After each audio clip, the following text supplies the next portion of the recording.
ជាឲ្យតាមបានតង់2ចាយដូចដូចតាមបរិញ្ញាមិនចឹងទៅតាមចិត្តបងឯងរៀនបងសួរបងមកត្រូវសួរមេប្រហែលត្រូវសួរមេម៉ានមេ2ម៉ានដល់2ម៉ានដល់3មកដល់ដាក់លេខ1ណាក្រៅលេខ2អាហ្នឹងគេហៅកន្លែងចម្លើយក ឡើងចម្លើយថ្ងៃធ្វើមិនទេបងដក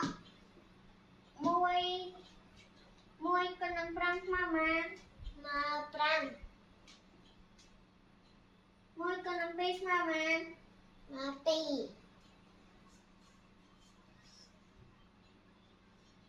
លេខ2ដកនឹងលេខ5កើតអត់ចេញពីលេខម៉ានលេខ3អាចដាក់2 12ដាក់5ស្មើម៉ាន3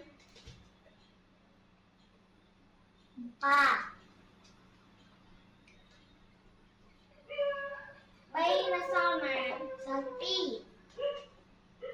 2ដាក់2ស្មើម៉ាន0តម្លាក់លេខម៉ានតម្លាក់លេខ5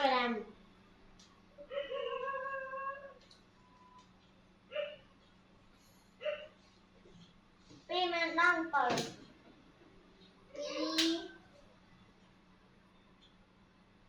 2 3ដង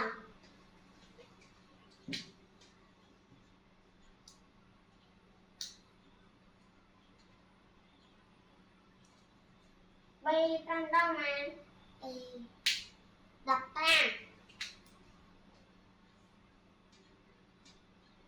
ត្រាទុក1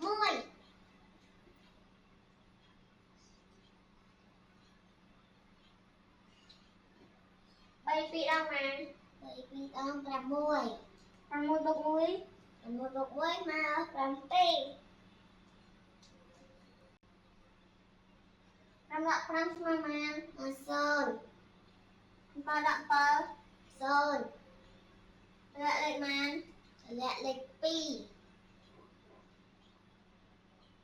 2ចែកនឹង25បានអាចទៅសេលេខម៉ានលេខ0 2ដាក់0ស្មើម៉ានមក2នេះគឺជាចម្លើយចម្លើយចម្លើយទេអាហ្នឹងគេហៅសំណើនេះគឺជាសំណើអូខេចេះណាចម្លើយចម្លើយ Yes អូខេ very good អរ very good អ្នកគ្រូ